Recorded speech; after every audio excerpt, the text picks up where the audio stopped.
جمال الوجود بذكر الإله، وتصفو الحياة بنور هداه.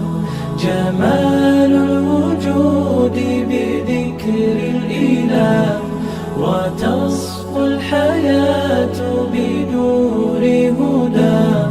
وتطلب نفس له طاعة، ويبلغ سعد إلى منتهى.